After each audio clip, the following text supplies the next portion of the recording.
Bismillahirrahmanirrahim. Assalamualaikum warahmatullahi wabarakatuh. Alhamdulillahilladzi hadana li hadza wa ma kunna linahtadiya laula an hadanallah. Wa asyhadu an la ilaha illallah wahdahu la syarika lah.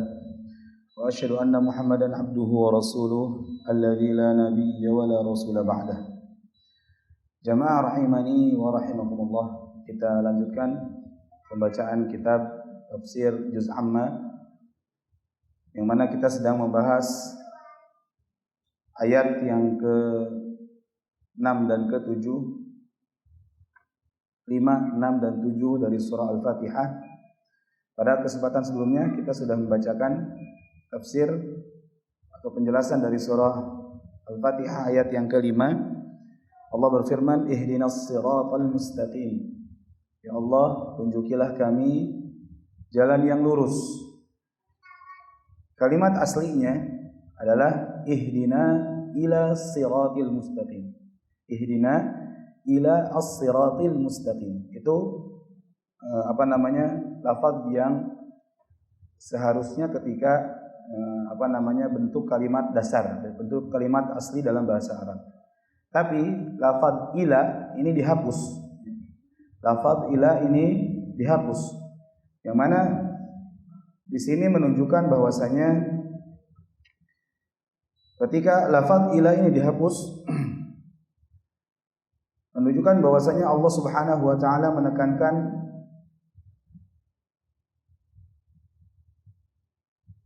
atau faidahnya adalah yang mana ketika kita meminta ihdinas siratal mustaqim tanpa lafaz ila, di sini kita meminta seluruh bentuk hidayah, seluruh macam hidayah. Yang mana pada pertemuan sebelumnya sudah kita sebutkan bahwa hidayah itu terdiri dari dua macam. Hidayah itu ada dua macam. Yang pertama hidayah apa? Hidayatul ilmi, hidayah berupa ilmu, hidayah berupa irsyad, pengarahan, hidayah berupa bayan, penjelasan. Dan hidayah yang pertama ini bisa dilakukan oleh seluruh orang. Seluruh orang sudah atau bisa memberikan hidayah yang pertama ini. Termasuk Nabi kita Muhammad sallallahu alaihi wasallam, beliau pun orang yang pertama kali memberikan hidayah yang pertama ini atau hidayatul ilmi. Yaitu dengan diturunkannya Al-Qur'an kepada beliau dan beliau ajarkan kepada manusia, beliau dakwahkan kepada manusia. Ini bentuk hidayah yang pertama. Makanya Allah Subhanahu wa taala berfirman kepada Nabi alaihi salatu wasallam dalam surah Asy-Syura ayat yang ke-52. Allah berfirman, "Wa innaka latahdi ila siratin mustaqim." Dan sesungguhnya engkau wahai Muhammad sungguh memberikan hidayah, memberikan petunjuk. Artinya petunjuk yang pertama, hidayah yang pertama yaitu apa? Penjelasan, ilmu, ya, pengarahan. Kepada apa? Kepada siratim mustaqim, kepada jalan yang lurus. Para ulama menjelaskan salah satu makna jalan yang lurus atau siratul mustaqim ini adalah agama Islam. Al-Islam atau dinul Islam. Sebagian ahli tafsir juga menjelaskan makna as-siratul mustaqim. As-siratul mustaqim adalah apa? Kemarin? Al-Qur'an dan hadis Nabi alaihi salatu wassalam. Sebagian ahli tafsir lagi menjelaskan bahwasanya makna as-siratul mustaqim apa? Rasulullah Muhammad sallallahu alaihi wasallam, ya. Ada lagi makna yang lain apa? Para sahabat, ya, para sahabat. Sebagian lagi menyatakan Abu Bakar dan Umar, ya. Artinya as-siratul mustaqim, jalan yang lurus adalah jalan yang mana dibangun di atas Al-Qur'an dan sunnah Nabi alaihi salatu wassalam.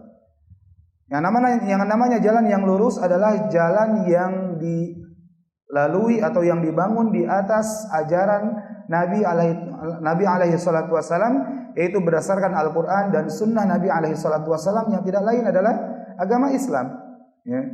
Dan tidak bisa kita pahami agama Islam ini dengan sempurna kecuali dengan pemahamannya para sahabat yang dipimpin oleh dua sahabat yang mulia, yaitu Abu Bakar As-Siddiq dan Umar bin Khattab radhiyallahu anhuma, dan juga para khulafaur rasyidin dan juga para sahabat secara umum. Maka ketika tadi ihdinas siratal mustaqim, lafaz ilahnya dihilangkan, dihapus. Faidahnya tadi kita memohon kepada Allah Subhanahu wa taala petunjuk untuk mendapatkan jalan yang lurus, siratal mustaqim, jalan yang tidak ada kebengkokan di dalamnya. Yang mana petunjuk yang kita minta tadi, yang pertama ilmu, yang kedua yang tidak kalah penting yaitu taufik dari Allah Subhanahu wa taala, atau dikatakan amal. Maka seseorang tidaklah bisa beramal kecuali dengan taufik dari Allah Subhanahu wa taala. Tidaklah seseorang bisa mengamalkan agama Islam, ajaran dalam agama Islam, tidaklah bisa beramal dengan amalan yang sesuai dengan Al-Qur'an dan Sunnah kecuali jika dia mendapatkan taufik atau hidayah yang kedua. Hidayah yang kedua atau taufik dari Allah Subhanahu wa taala. Apa itu taufik? Taufik artinya bimbingan. Bimbingan dari Allah Subhanahu wa taala sehingga kita bisa mengamalkan apa yang kita ilmui. Maka hidayah yang kedua ini adalah buah dari hidayah yang pertama. Hidayah yang kedua itu buah dari hidayah yang pertama. Dari ilmu buahnya adalah amal. Dan sekali lagi seseorang tidak bisa beramal kecuali dia mendapatkan taufik dari Allah Subhanahu wa taala. Maka kita hanya bisa memberikan hidayah yang pertama, orang lain hanya bisa memberikan hidayah yang pertama kepada kita berupa ilmu, berupa petunjuk, penjelasan dan dalil-dalil yang dikemukakan. Adapun hidayah yang kedua, taufik untuk mengamalkan, menerima ilmu, menerima hidayah yang pertama, itu hanya datang dari Allah Subhanahu wa taala. Makanya kita minta kepada Allah. Makanya kita sampai minta kepada Allah sampai 17 kali. Setidaknya kurang lebih 17 kali sehari semalam kita minta kepada Allah hidayah. Baik hidayah ilmu, dan yang paling penting adalah hidayah bimbingan, taufik mengamalkan ilmu yang kita dapatkan. Karena tidaklah sempurna, tidaklah bermanfaat sama sekali ilmu yang kita miliki kecuali setelah kita amalkan. Makanya pepatah Arab mengatakan al-ilmu bila amalin kasyajari bila thamarin. Ilmu tanpa dibarengi dengan amal, tidak mengamalkan ilmu yang didapatkan, maka seperti seolah-olah sebuah pohon yang tidak mengeluarkan atau tidak menghasilkan buah. Manfaatnya sedikit sekali. Maka amal itu datangnya dari taufik dari Allah Subhanahu wa taala. Maka dengan ayat yang mulia ini kita minta kepada Allah dua hidayah ini. Minta ilmu dan juga taufik untuk mengamalkan ilmu yang kita miliki. Ilmu yang kita dapatkan.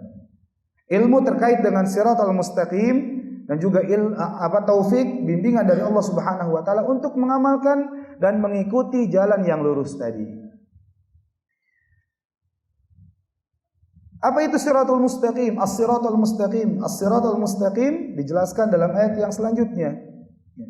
Sifatnya apa? Sifatnya atau penjelasannya itu siratal ladzina an'amta 'alaihim.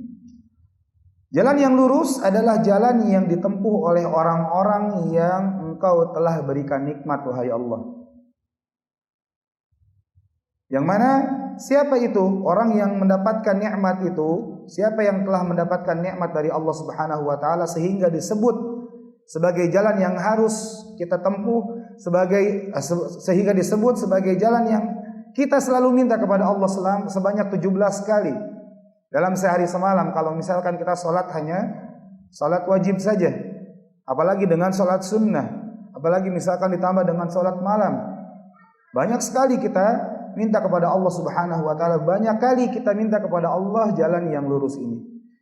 Jalan siapa? Yaitu jalan orang-orang yang mendapatkan kenikmatan. Siapa mereka? Siapa orang-orang yang telah mendapatkan kenikmatan tersebut? Maka dijelaskan dalam ayat yang lain, dalam surah An-Nisa ayat yang ke-69 Allah berfirman, "Wa may yuti'illaha war rasul," dan barang siapa yang taat kepada Allah dan Rasul, fa ulaika ma'al ladzina an'ama Allahu 'alaihim, maka mereka bersama orang-orang yang telah Allah berikan nikmat kepada mereka. Orang yang berjalan di atas jalan yang lurus adalah orang yang taat kepada Allah dan Rasul. Orang yang mendapatkan kenikmatan dari Allah adalah orang yang taat kepada Allah dan Rasulnya. Siapa mereka? Yang pertama, golongan yang paling utama, yang paling mulia, yaitu para nabi dan rasul. Dalam tafsir yang lain, dalam tafsir misalkan Ibnu Katsir atau juga Al-Imam Al-Qurtubi Dalam tafsir beliau disebutkan salah satu maknanya juga adalah termasuk para malaikat. Karena para malaikat adalah orang-orang atau makhluk yang mulia, makhluk yang paling mulia. Jadi termasuk di situ adalah para malaikat.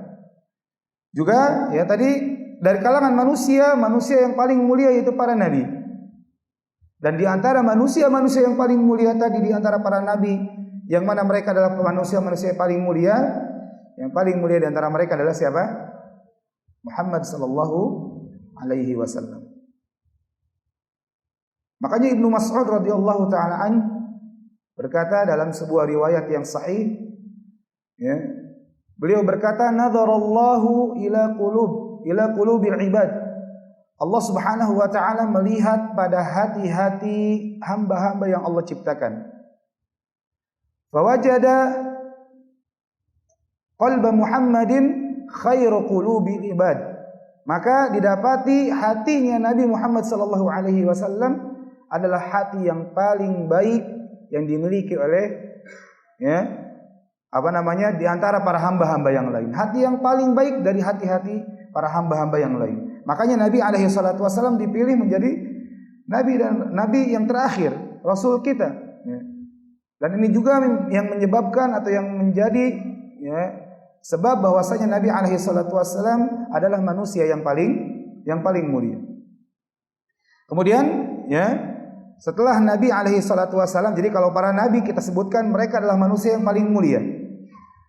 Dan kalau kita ingin sebutkan siapa yang paling mulia di antara para nabi, maka kita katakan Nabi kita Muhammad sallallahu alaihi wasallam. Kemudian di bawahnya Nabi Muhammad sallallahu alaihi wasallam siapa? Para rasul yang disebut ulul azmi. Jadi para nabi kita katakan kalau secara umum mereka adalah manusia yang paling mulia, yang paling agung. Dan kalau kita sebutkan siapa yang paling mulia di antara para nabi dan rasul, maka kita katakan yang paling mulia adalah Nabi kita Muhammad sallallahu alaihi wasallam. Di bawahnya para ulul azmi. Siapa ulul azmi? Para ulul azmi adalah para rasul yang mendapatkan cobaan yang paling berat, mendapatkan rintangan yang paling berat ketika berdakwah. Siapa mereka? Yang pertama Abul Bashar Ats-Tsani, bapaknya manusia yang kedua, yaitu Nabi Nuh alaihi salam. Beliau sampai mendakwahi kaumnya alfasanatin illa khamsina aman. Beliau mendakwahi para kaumnya, umatnya, yaitu sebanyak 1000 tahun kurang 50. Berapa? 950 tahun. Sampai 950 tahun. Siapa yang kuat untuk berdakwah siang dan malam? Alaniyah wa jahra atau alaniyah wa sirran. Sembunyi atau terang-terangan. Siang dan malam tanpa kenal lelah. Nabi Nuh alaihi salam adalah seorang nabi yang paling sabar. Termasuk seorang nabi yang paling sabar. Bahkan beliau mendapatkan atau selama 950 tahun ini beliau mendapatkan pengikut hanya sedikit saja. Beliau hanya mendapatkan pengikut sedikit saja. Terbukti dengan hanya memiliki satu buah kapal, dan di dalam kapal pun bukan manusia saja di dalamnya. Termasuk di dalamnya apa? Hewan-hewan. Dan para ulama menyebutkan Nabi Nuh alaihi salam disebut Abul Bashar Ats-Tsani, bapaknya manusia yang kedua. Karena bapaknya manusia yang pertama siapa? Nabi Adam alaihi salam. Kemudian setelah itu datanglah beberapa kurun, Nabi Nuh alaihi salam berdakwah 950 tahun, kemudian Allah turunkan keputusannya dengan ditenggelamkannya dunia ini dengan air bah yang sangat dalam. Dan seluruh makhluk saat itu mati. Seluruh manusia saat itu mati kecuali orang-orang yang diselamatkan di dalam bahteranya Nabi Nuh alaihi salam. Dan qadarullah wa masyafa'al, ternyata dari manusia-manusia orang-orang yang selamat di dalam kapal ini tidak ada seorang pun yang memiliki keturunan kecuali dari garis keturunannya Nabi Nuh alaihi salam. Maka ya, nenek moyang kita seluruhnya terpusat kepada Nabi Nuh alaihi salam. Seluruh nenek moyang manusia itu terpusat kepada Nabi Nuh alaihi salam. Inilah penjelasan para ulama. Kembali tadi kepada ulul azmi. Ulul azmi yang pertama tadi Nabi Nuh alaihi salam. Kemudian yang kedua Nabi Ibrahim alaihi salam, ya. Beliau adalah seorang yang luar biasa, masya Allah, ya. Dalam berdakwah, dalam mencari kebenaran, mencari ilham taufik dari Allah Subhanahu wa taala. Juga ketika beliau diberikan ujian bertubi-tubi, ya, salah satunya kisah yang sering kita dengar ketika masuk bulan Dzulhijjah, ya, yaitu ketika anaknya diminta untuk disembelih, dikurbankan di hadapan Allah Subhanahu wa taala. Benar-benar diuji dalam segala aspek kehidupan dia. Maka beliau termasuk pada para nabi yang termasuk ulul azmi. Kemudian yang ketiga, Nabi Musa alaihi salam. Ya, Nabi Musa alaihi salam salah satu nabi yang paling banyak disebutkan dalam Al-Qur'anul Karim. Kemudian setelah itu yang keempat Nabi Isa alaihi salam. Ya. Kemudian yang kelima Nabi kita Muhammad sallallahu alaihi wasallam. Maka Nabi Muhammad termasuk pada ulul azmi. Karena tadi ulul azmi 5 nabi yang paling mulia, maka pasti salah satunya adalah nabi kita, ya, karena nabi kita adalah nabi yang paling mulia. Kemudian di bawah ulul azmi siapa? Para rasul, ya, para rasul. Baru di bawahnya nabi secara umum. Kemarin kita sebutkan perbedaan antara nabi dan rasul. Apa itu? Perbedaan antara nabi dan rasul? Apa bedanya? Kalau nabi, ya. Kalau nabi adalah seorang lelaki yang diberikan wahyu dan tidak diperintahkan untuk menyampaikan risalahnya. Jadi tidak diwajibkan untuk menyampaikan risalahnya. Adapun rasul, seorang lelaki yang mendapatkan wahyu dan diperintahkan untuk menyampaikan risalahnya. Ini definisi yang pertama. Definisi yang kedua, sebagian ulama menyatakan nabi adalah seorang lelaki yang mendapatkan wahyu, ya, dan menyampaikan risalah atau ajaran nabi yang sebelumnya atau rasul yang sebelumnya, syariat yang sebelumnya. Jadi seorang nabi itu melanjutkan syariat sebelumnya. Adapun rasul adalah lelaki yang mendapatkan wahyu dari Allah Subhanahu wa taala dengan membawa risalah yang baru, ya, atau memperbaharui risalah yang ada. Intinya dia membawa ajaran baru, membawa kitab yang baru. Itu rasul, ya. Dan jumlah mereka banyak. Nabi dan rasul ini jumlahnya banyak, tidak terbatas hanya 25 orang saja. Adapun 25 orang itu adalah nabi-nabi dan rasul yang diambil dari ayat dan hadis Nabi alaihi salatu wasallam, dan jumlah itu bukan jumlah sebagai pembatasan, ya, bukan sebagai pembatasan. Karena kata Allah, ya, Allah berfirman, wa rusulan qad qasasnahum 'alaik wa rusulan lam naqasushum 'alaik. Ada rasul-rasul yang kami telah ceritakan kepada engkau, dan juga ada rasul-rasul yang tidak kami ceritakan kepada engkau. Artinya, ya, nabi dan rasul ini jumlahnya banyak. Nah, ini kelompok yang pertama, orang-orang yang mendapatkan nikmat dari Allah Subhanahu wa taala, yaitu para nabi. Dan ketika disebutkan an-nabiyun dalam ayat yang ini disebutkan minan nabiyyin. Ya, dalam surah tadi surah apa? Surah An-Nisa ayat yang ke-69 kata Allah minan nabiyyin, dari kalangan para nabi. Maka ketika disebutkan an-nabiyun ini adalah lafaz nabi secara umum, ya. Karena nabi itu sifatnya umum. Para rasul pasti seorang nabi. Seorang rasul pasti seorang nabi, tapi tidak seluruh nabi itu rasul. Maka ketika disebutkan para nabi, ini artinya apa? Mencakup para rasul. Termasuk juga ulul azmi. Termasuk juga pastinya nabi kita Muhammad sallallahu alaihi wasallam. Maka Allah menyebutkan atau menggunakan lafaz yang umum, sifat yang umum, yaitu para nabi seluruhnya, dan termasuk di situ di dalamnya adalah para rasul, termasuk di dalamnya ulul azmi, dan termasuk di dalamnya pastinya Rasulullah Muhammad alaihi salatu wassalam. Ini kelompok yang pertama. Kelompok yang kedua yaitu as-siddiqin. Para siddiq. Siddiq ini sighah mubalaghah, bentuk hiperbol dari kata shadiqun. Shadiqun artinya shadiqun artinya orang-orang yang jujur. Siddiq adalah orang-orang yang senantiasa jujur.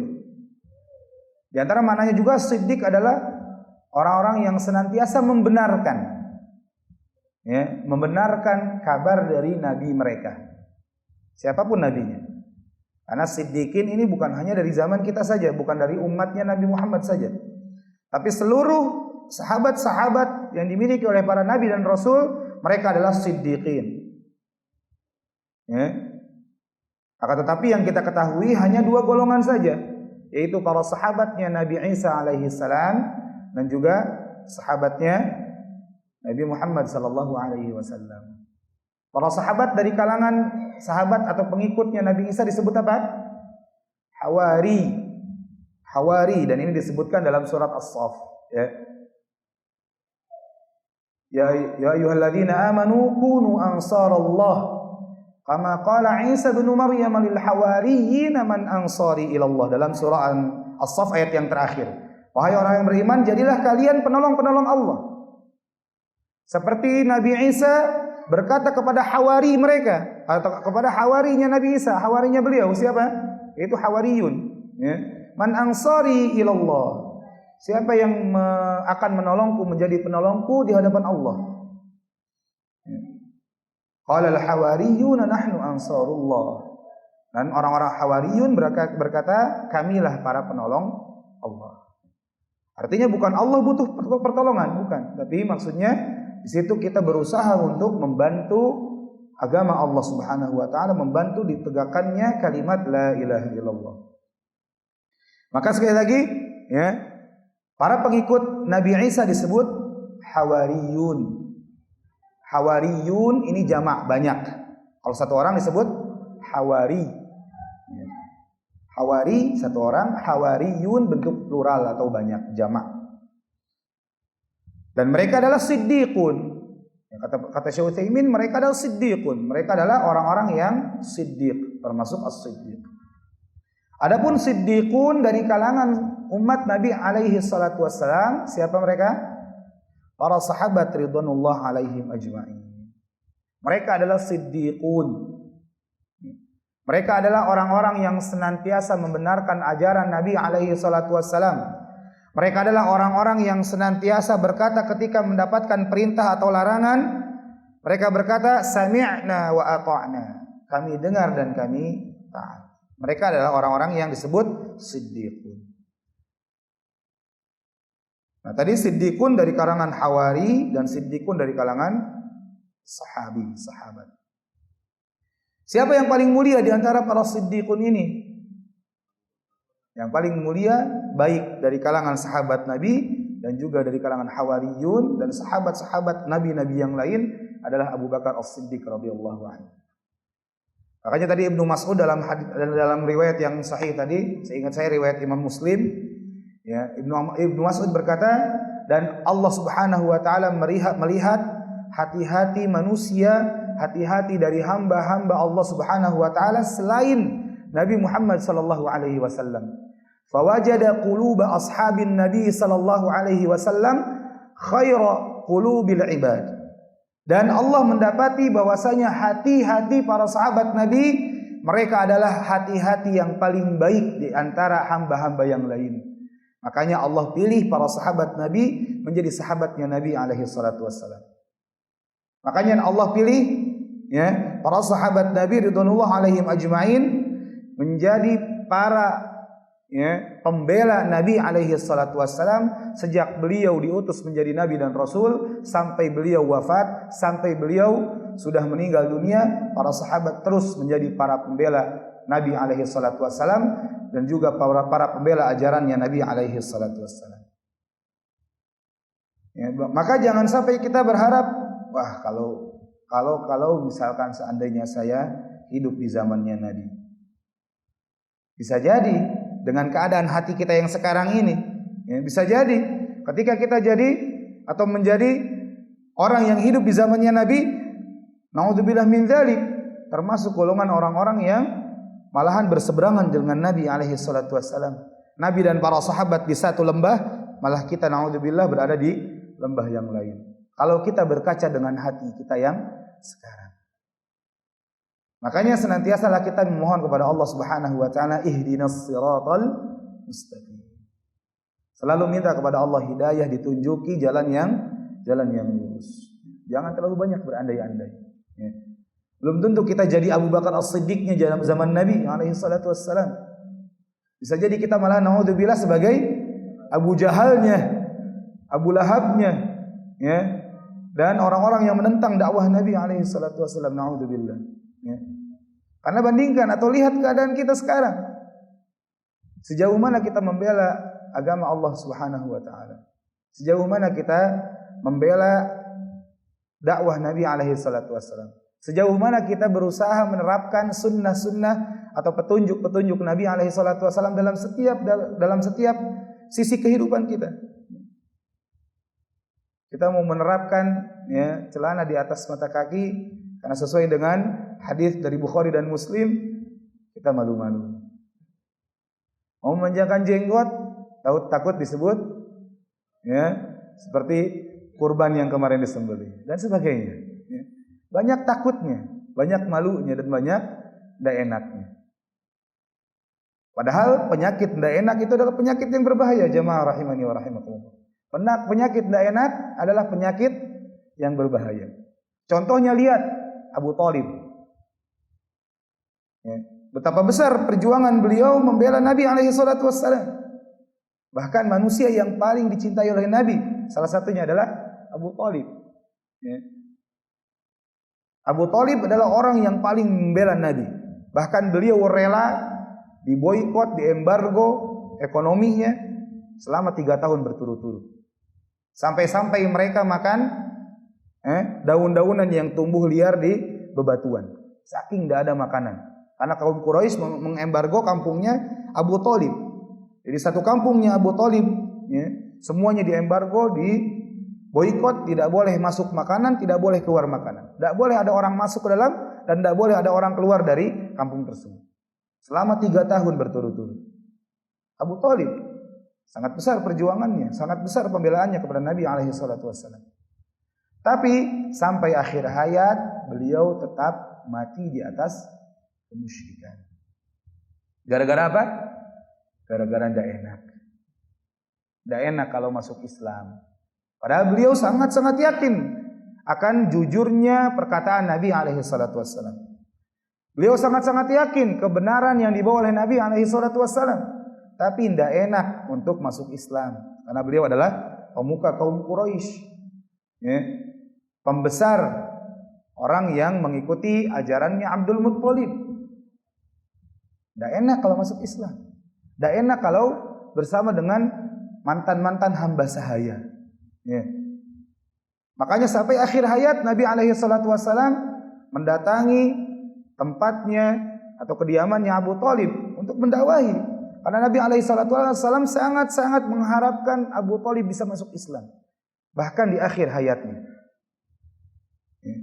Nabi SAW bergegas ketika mendengar Abu Thalib sakaratul maut, segera bergegas untuk mengajak beliau mengakhiri kehidupannya dengan kalimat la ilaha illallah. Maka Nabi SAW datang ke kediamannya Abu Thalib. Ternyata didapati di tengah atau di sekitar Abu Thalib ada juga para pemuka Quraisy. Ya. Nabi SAW tidak surut semangatnya, tidak surut keinginan besar beliau untuk mengislamkan Abu Thalib sampai di keadaan sakaratul maut. Nabi SAW bersabda, "Ya ammi, qul la ilaha illallah." Wahai pamanku, katakan la ilaha illallah. Yang mana kalimat ini akan menjadi hujjah di hadapan Allah kelak di akhirat yang akan aku gunakan untuk membela engkau. Apa yang dilakukan oleh orang-orang Quraisy? Enggak diam, enggak dibiarkan sudah masuk Islam. Enggak begitu. Apa yang mereka lakukan? Mereka berkata, atarghabu an millati Abdul Muttalib? Apakah kamu benci ajarannya Abdul Muttalib? Siapa Abdul Muttalib? Bapaknya Abu Thalib. Kamu benci ajaran bapakmu? Seperti itu. Tidak enak dia. Sampai akhir hayat merasa tidak enak. Terus begitu sampai 3 kali atau 2 atau 3 kali Nabi SAW berkata seperti itu, sampai akhirnya Abu Thalib wafat, mati dalam keadaan kafir. Karena apa? Sekali lagi tidak enak. Makanya hati-hati dengan penyakit apa? Penyakit tidak enak. Hati-hati dengan penyakit tidak enak. Nah, kembali kepada tadi siddiqun, ya, orang yang paling mulia, orang-orang yang paling utama dan pemuka pemimpin para siddiqun, yaitu Abu Bakar As-Siddiq radhiyallahu taala anhu. Laki-laki yang paling dicintai oleh Rasulullah sallallahu alaihi wasallam. Kemudian ini kelompok yang kedua yang disebutkan dalam surat An-Nisa ayat yang ke-69. Kelompok yang ketiga kata Allah wasyuhada, dan orang-orang yang syahid. Siapa orang-orang yang syahid? Orang-orang yang syahid adalah orang-orang yang mati di medan peperangan. Para syuhada, kata Syekh Utsaimin, adalah syuhada ma'rakah. Orang-orang yang mati di medan perang. Au man qutila li'i'la'i kalimatillah, atau orang yang dibunuh, orang yang terbunuh karena sebab ingin menegakkan kalimat la ilaha illallah. Mungkin tidak di medan perang, karena mungkin dia hanya sendiri, ya. Tapi dia dibunuh karena ingin menegakkan kalimat la ilaha illallah, ingin menegakkan Islam. Misalkan ada seorang yang hidup di negara kafir, dan pemimpin kafir ini, ya, pemimpin negara kafir ini adalah orang yang diktator, memaksakan agama yang dia anut kepada rakyatnya, misalkan ada seperti itu. Kemudian ada orang yang muslim. Orang yang muslim ini dipaksa untuk masuk ke dalam agama si pemimpin ini atau agama mayoritas. Tapi orang ini enggan, dia enggak mau, dia tetap ingin berpegang kepada Islam, tetap ingin, ya, mentauhidkan Allah, beribadah hanya kepada Allah, enggak mau melakukan kesyirikan dan kekafiran. Akhirnya dia dibunuh. Maka orang ini mati syahid. Kenapa? Karena orang ini mati karena ingin menegakkan kalimat la ilaha illallah.